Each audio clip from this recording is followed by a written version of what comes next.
I'm Edward Pavelek. I was in the Navy. Must have been pretty good. I'm here. What's left of me. These are no war damages. Thank God I'm sitting here.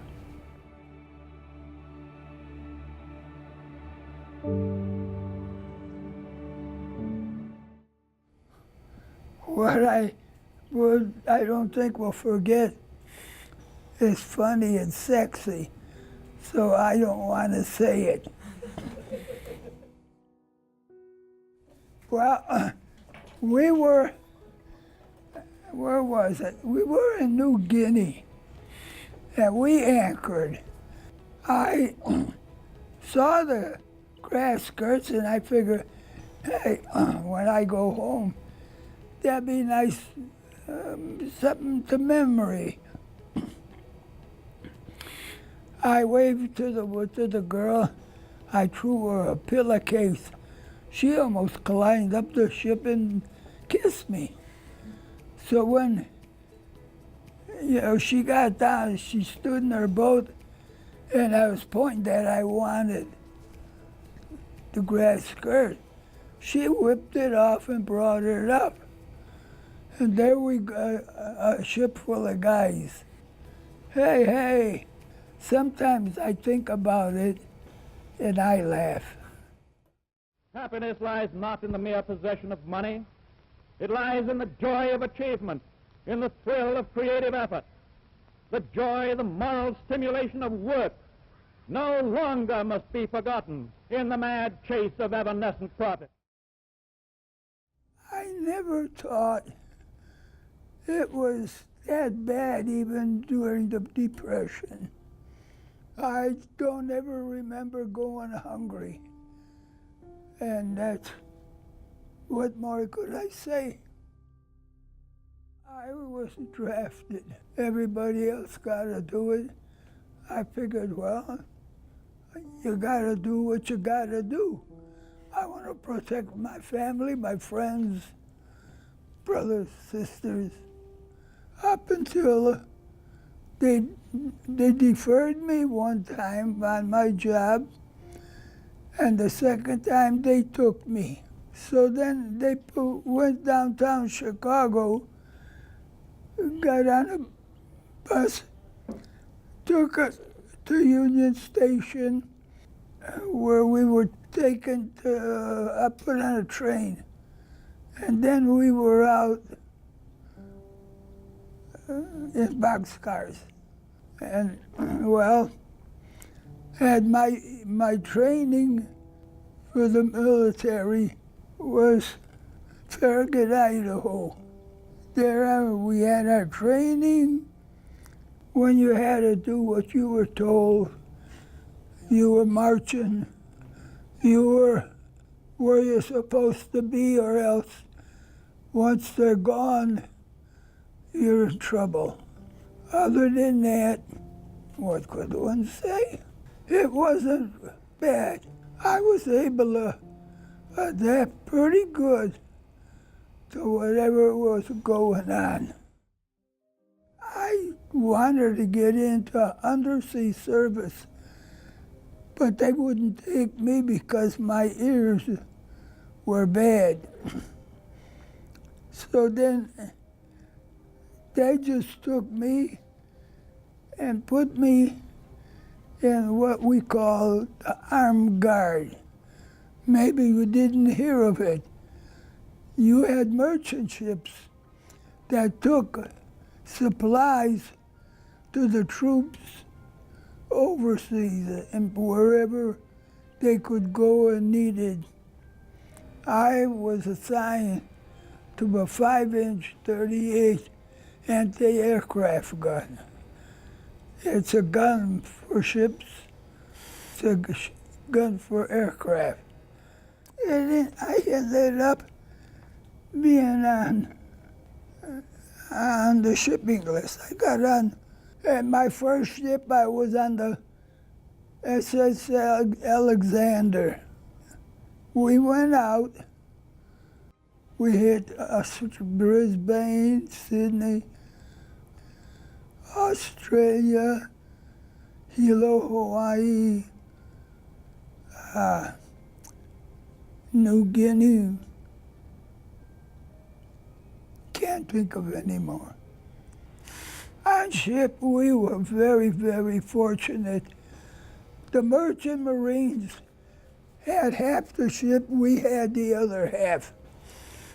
They ran the ship, moved the cargo, and took all the gamble.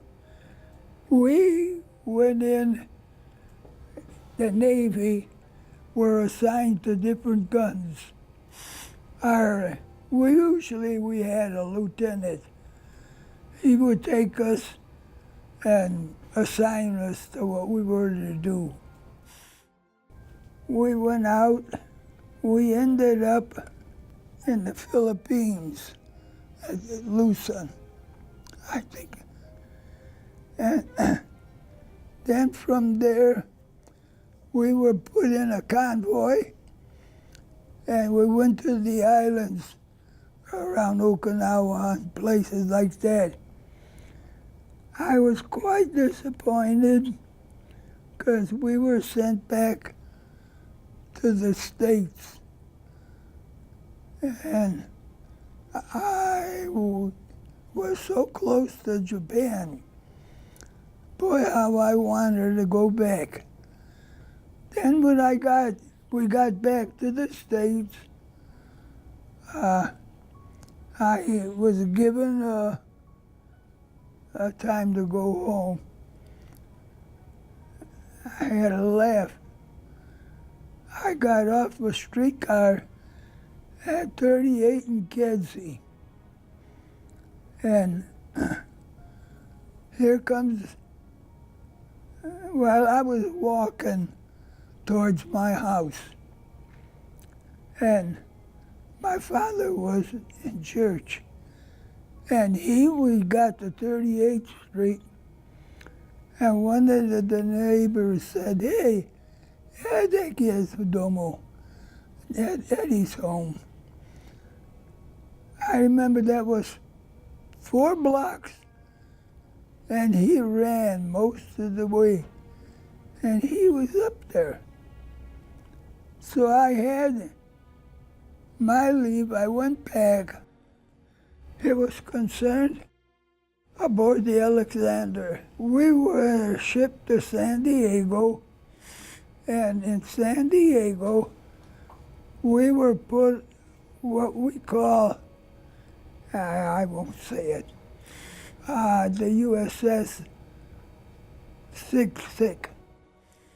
The bay and the strait was as smooth as glass, but that ship went like this. And from what I could remember, you had to wear a tin can. If you puke in the can, or you get on your knees and clean it. Before the ship left San Diego, we went down the chain. We had a date to go on hay rides, pretty girls.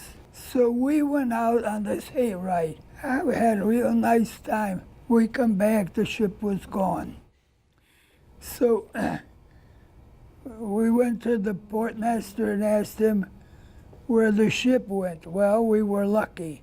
It went up the coast 30 miles. So we decided the best thing to do. We went and we asked the shore patrol to take us, was it Port Hueneme? Anyway, they put us in a Jeep, drove right to the gate of the ship. And we wanted to get out before that to sneak back on. We never got a chance. He pulls up in front of the gangplank. The lieutenant is standing up, our gunnery officer, was standing up by the gate. That was a couple of days that really had to work. Any kind of a rotten job he had, that was our punishment, because there was 4 of us.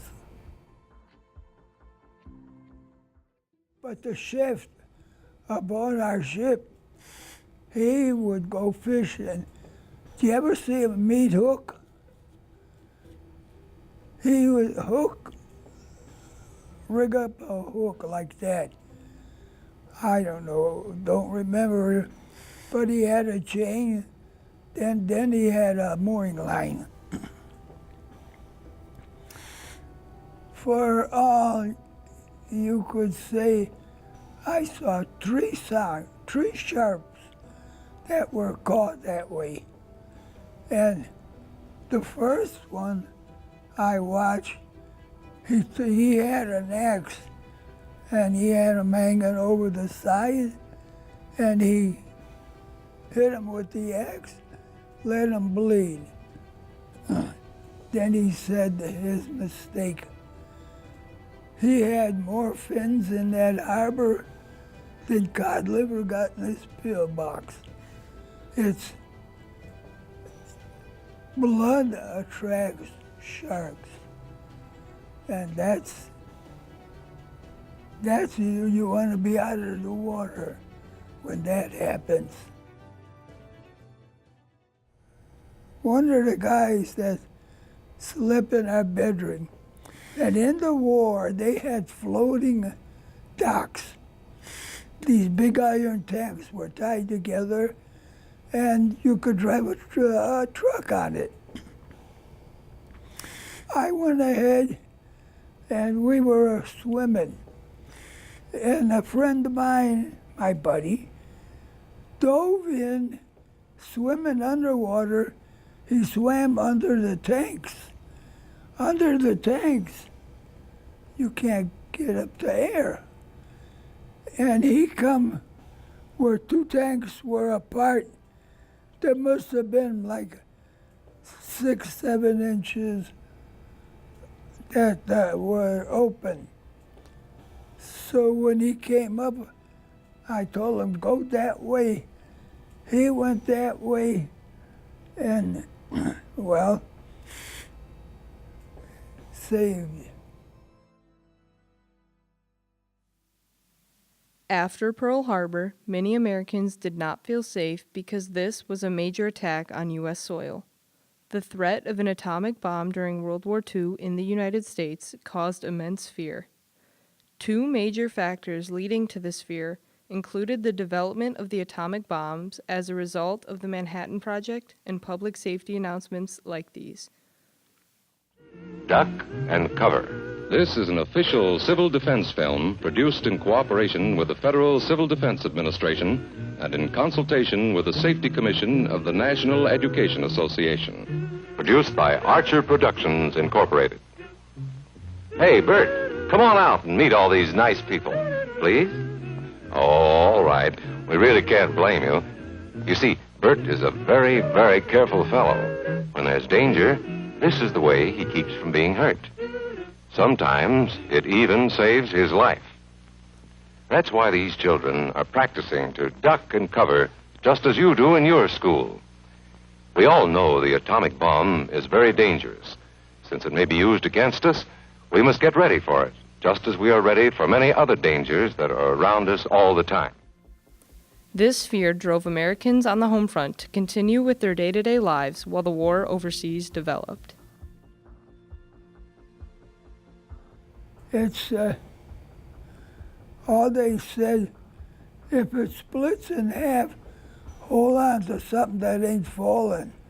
So we had a laugh when we had, yeah, to me that was like a joke. Other than that, amen. Yeah, oh, I forgot. We had a Tokyo Rose. She broadcast for the Japanese. Hey, Alexander, We got a torpedo for you. We're catching up to you. We had messages, something similar to that.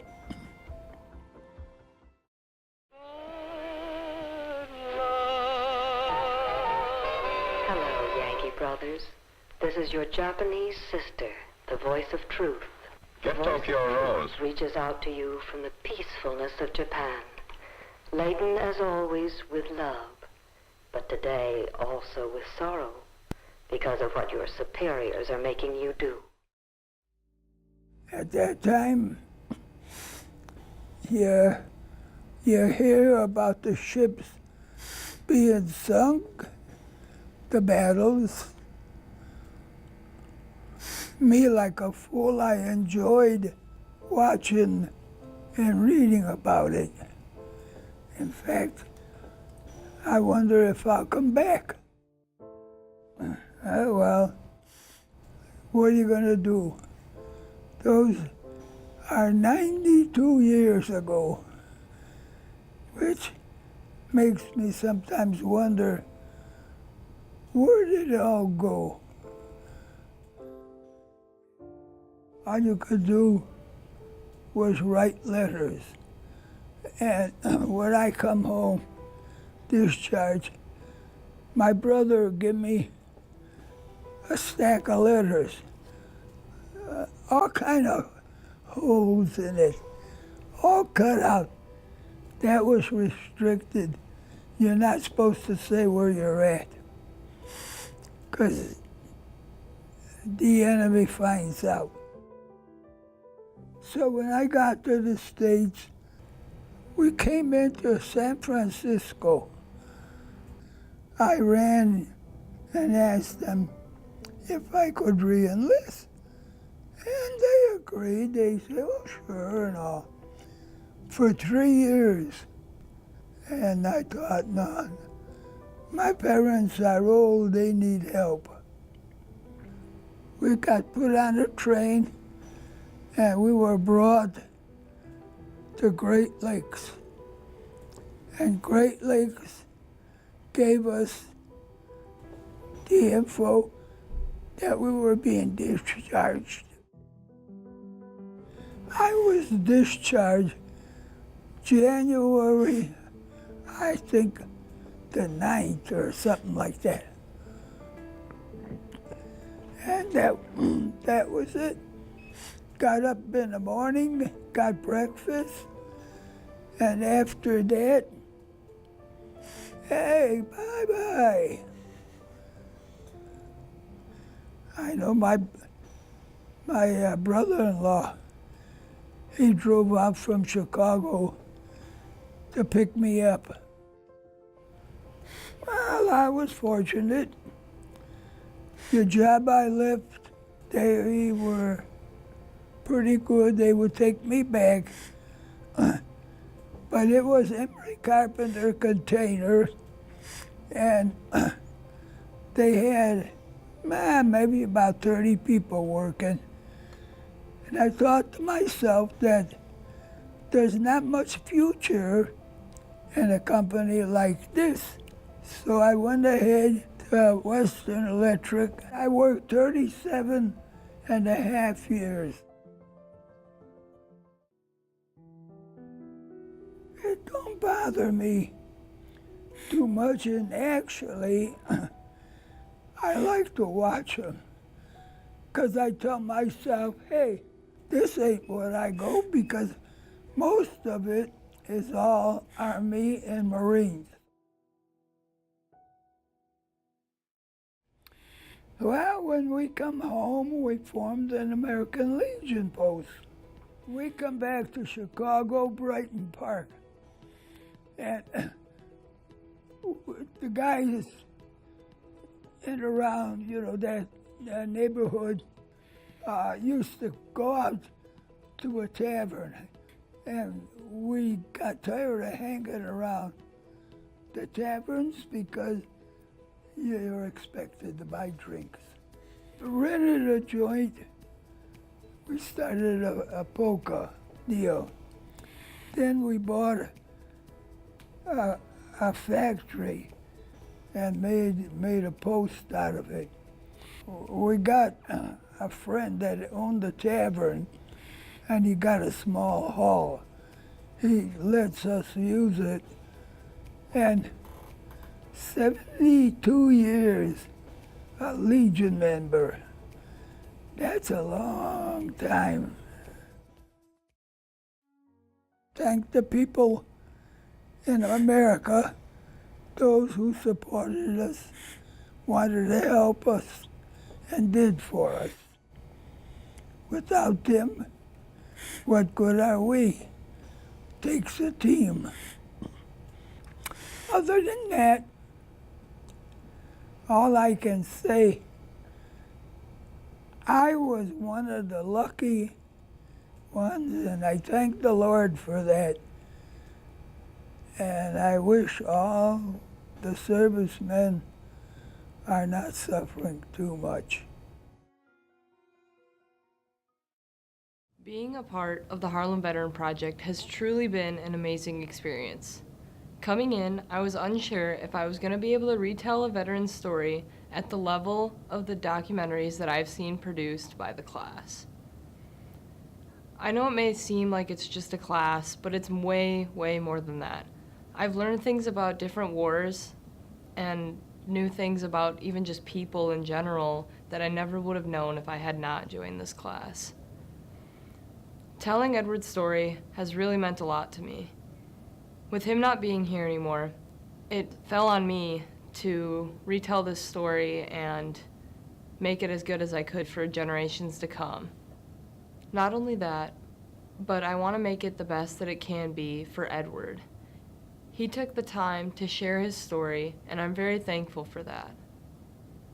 I learned a lot from him, from different aspects of the war to even the simplest things like not giving up and to continue trying even after being deferred and everything. He kept going, and I think that shows a lot about him and who he was.